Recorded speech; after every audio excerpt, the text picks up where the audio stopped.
গতকাল উপদেষ্টা নাহিদ ইসলাম একটি ফেসবুক স্ট্যাটাস দিয়েছিলেন। এর পরপরই বৈষম্য বিরোধী ছাত্র আন্দোলনের অন্যতম সমন্বয়ক সার্জিস আলম স্ট্যাটাস দিয়েছেন, নাহিদ ইসলামের আজকের পোস্টটি দিনে ৩ বার করে আগামী ৭ দিন পড়বেন। অবশ্যই পড়বেন। চলুন তবে দেখে নেওয়া যাক কি ছিল উপদেষ্টা নাহিদ ইসলামের পোস্টটি।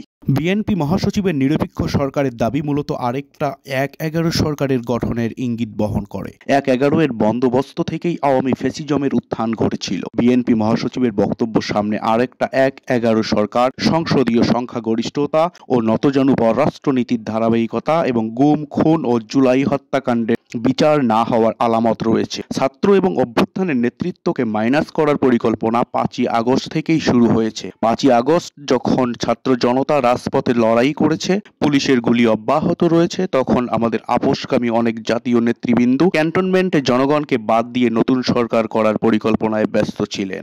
অনেকে ছাত্রদের কথাও বলেছেন সেখানে। আমরা এই ৩ আগস্ট থেকেই বলে আসছি, আমরা কোনো প্রকারের সেনা শাসন বা জরুরি অবস্থা মেনে নিব না।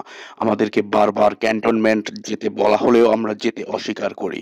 শেষ পর্যন্ত বঙ্গভবনে আলোচনা ও বার্গেনিং এর মাধ্যমে ডক্টর ইউনূসকে প্রধান করে অন্তর্বর্তী সরকার গঠনের সিদ্ধান্ত হয়।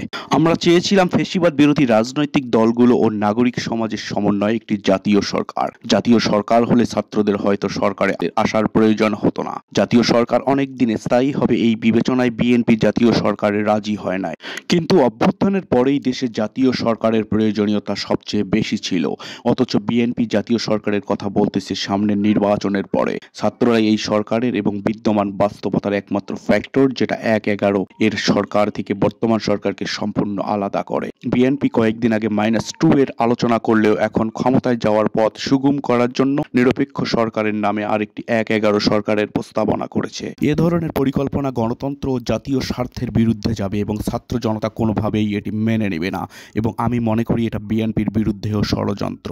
আর এই সরকার জাতীয় সরকার না হলেও সরকারের আন্দোলনের সব পক্ষেরই অংশীদারিত্ব রয়েছে এবং সব পক্ষের নানান সুবিধা ভোগ করছে। সরকার গঠনের আগেই ৬ই আগস্ট অ্যাটর্নি জেনারেল এবং পুলিশের আগেই আইজি নিয়োগ হয়েছিল, যারা মূলত বিএনপির লোক। এরকম ভাবে সরকারের ওপর থেকে নিচ পর্যন্ত নানান স্তরে বিএনপি পন্থী লোকজন রয়েছে। নির্বাচন নিরপেক্ষতার কথা বললে এই বাস্তবতাও মাথায় রাখতে হবে। রাষ্ট্রপতির পরিবর্তন, সংস্কার, নতুন সংবিধান, জুলাই ঘোষণা সব ইস্যুতেই বিএনপির বিরুদ্ধে অবস্থান নিয়েছে। অথচ এগুলো কোনোটাই ছাত্রদের দলীয় কোনো দাবি ছিল না। কিন্তু দেশের স্থিতিশীলতা, বৃহত্তর স্বার্থ এবং জাতীয় ঐক্য ধরে রাখার জন্য ছাত্ররা বারবার তাদের অবস্থান থেকে সরে এসেছে।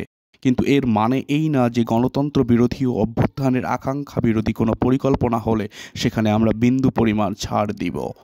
আওয়ামী লীগ বিষয়ে ভারতের প্রধান দলগুলোর মধ্যে ঐক্য সম্ভব হয়েছে, অথচ বাংলাদেশে আওয়ামী লীগ বিষয়ে আমরা ঐক্য করতে পারি নাই। এত হত্যা ও অপরাধের পরেও এই জাতীয় ঐক্য লইয়া আমরা কি রাষ্ট্র বানাবো? বাংলাদেশকে দুর্বল করা সহজ, কারণ বাংলাদেশকে সহজেই বিভাজিত করা যায়। এদেশের বড় বড় লোকেরা অল্প মূল্যে বিক্রি হওয়ার জন্য প্রস্তুত থাকে।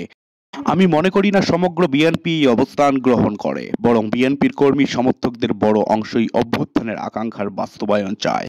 বিএনপির দেশপ্রেমিক ও ত্যাগী নেতৃত্বকে আহ্বান করব, ছাত্র জনতার অভ্যুত্থানের বিরুদ্ধে না গিয়ে ছাত্র জনতার সাথে বৃহত্তর ঐক্য ও সংহতির পথ বেছে নিন।